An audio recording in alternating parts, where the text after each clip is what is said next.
Hey y'all, happy Sunday. We're working on the bike. Not Grom today, we're on the F800GS. This is more of a how-to than anything else. So today we are doing rear brake pads and the rear brake rotor. I was washing it, oh God, a couple weeks ago, a month ago. I don't even know what is time anymore with a newborn.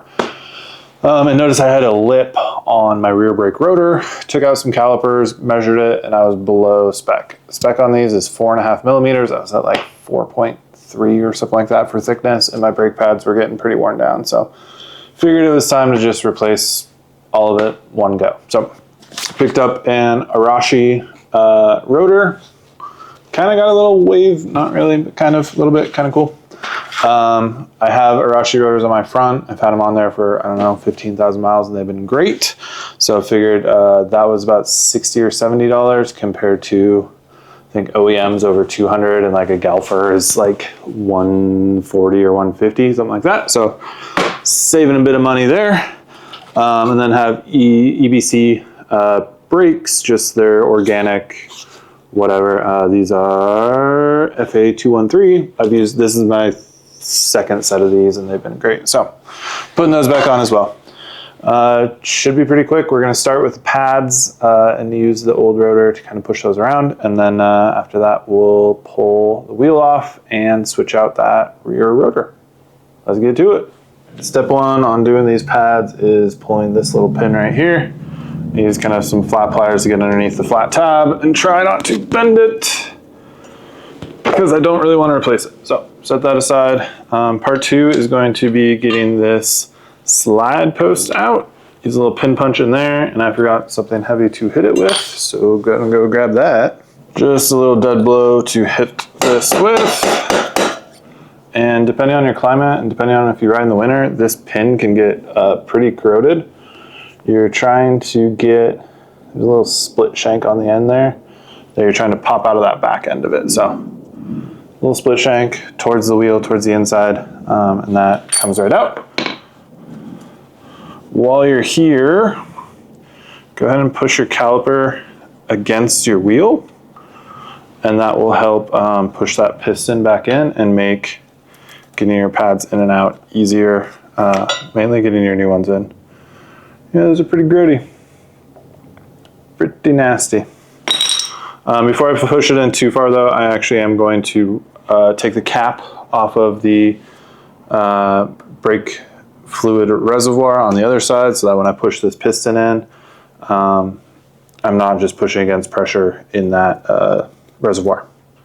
So since I'm not reusing this brake pad or this rear rotor, I'm actually using it just to leverage against it and really get that cylinder opened up. Okay, before we put everything back together, we're going to do a few things. One, I'm going to give this pin just a quick shot of brake cleaner, and then a little bit of brake parts lubricant, and then I'm going to lube the back of the pads just a little bit. And by a little bit, I mean literally just a little bit, just to help with corrosion protection and help it assemble a little bit easier. Okay, we're gonna quick shot of the brake parts cleaner, and you can find every single little cut on your hands while you're doing this. Help lube up this little split pin right here a little bit, make it go back together a little easier. And then we will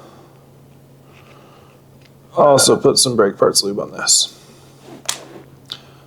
These pins like to seize in there. I did my front brakes at one point, and it took me an embarrassingly long amount of time. I had to remove the caliper in order to get enough force to get these stupid pins out. So after that, it is slide the pin back in and put the pads in. One thing to be careful of when you're retracting these pistons on here is if you've topped up your fluid throughout the life of the pad, as you retract that piston, you may overflow your master. So I usually cover it in a towel or whatever just to make sure it doesn't overflow and ruin everything.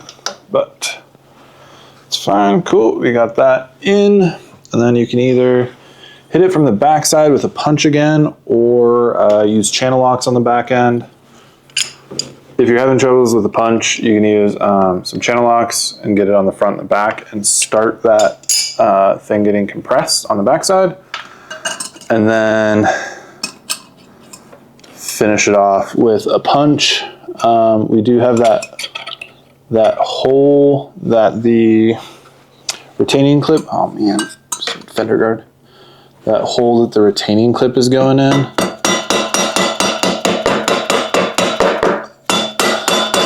That we need to line up, and so it'll actually be a little bit slightly more than flush. And I lost my clip. Of course I did. Found it. Don't worry. All right.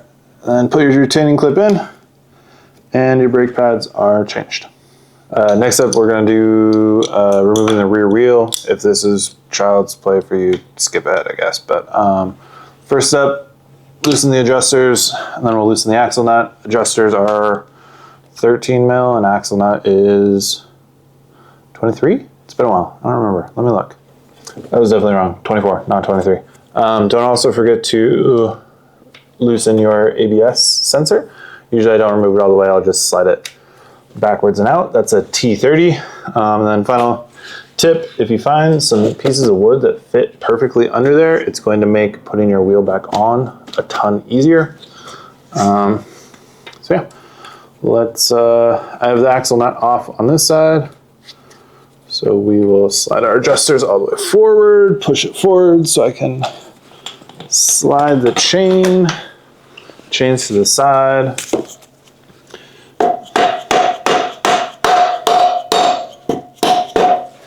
Give the axle just a couple love taps. Now slide that out. Boom. And wheel off. Keep in mind not to smack the crap out of your caliper. I took the hub off so that I can check out the bearings on that side, check out my cush drive, whatever, but also to give it a flat surface to sit on. And then we're going to remove the rotor bolts, which is a T40.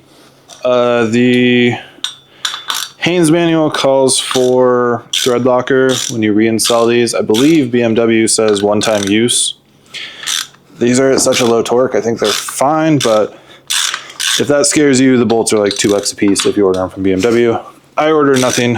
Well, this purchase, I did not order any of the parts of BMW, so it wasn't worth the shipping to buy them. But with that thread locker on there, it may be a little tougher at the beginning to get that bolt going. But once they're off, keep going. For that first breakthrough, break them in a star pattern, just so you don't have one edge flipped weird on there. You're replacing this anyway, so it shouldn't do anything that bad, but good practice when you're on any kind of flange to do. Old rotor is off. We're just going to give this a quick wipe down and clean,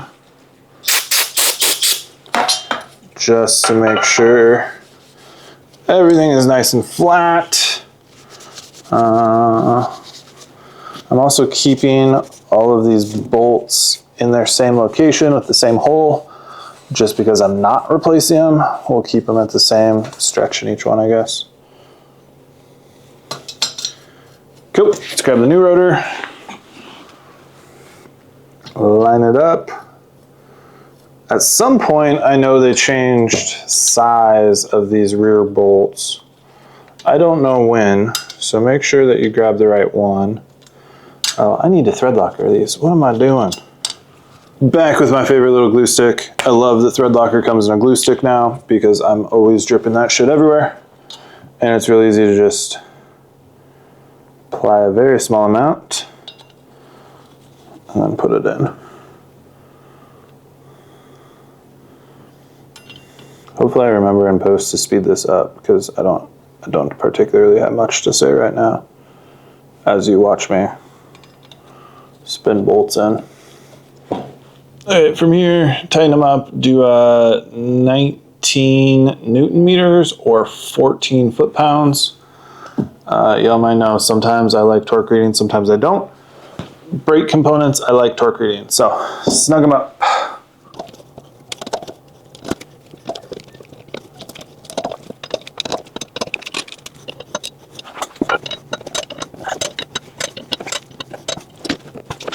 Okay, everything's on here, everything's tight. What I'm gonna do now is go through and check all my wheel bearings, as well as wipe out all the old grease, clean them up, get everything as clean as I can from the outside, and then put new marine wheel bearing grease in there and along the axle as well. Don't forget to break in your brake pads. That puts a layer on the pad itself that just helps everything stick a whole lot better. And don't forget to clean them beforehand. I have, greases and stuff on my hand, so brake clean the disc as it goes back together, that sort of thing. Okay, once you have everything put back together, 100 Newton meters, or I think that's like 76 foot-pounds, 77 foot-pounds, something like that. Don't forget to adjust your chain. I'll throw a link to the STL for this. This is something I printed a while ago.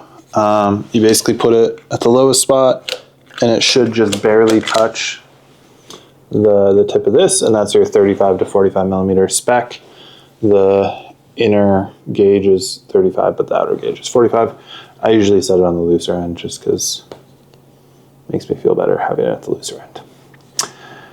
And yeah. Oh, one last thing. If you've been dutiful about filling up your brake fluid reservoir as it gets lower and lower, pushing that piston all the way back may cause it to overflow.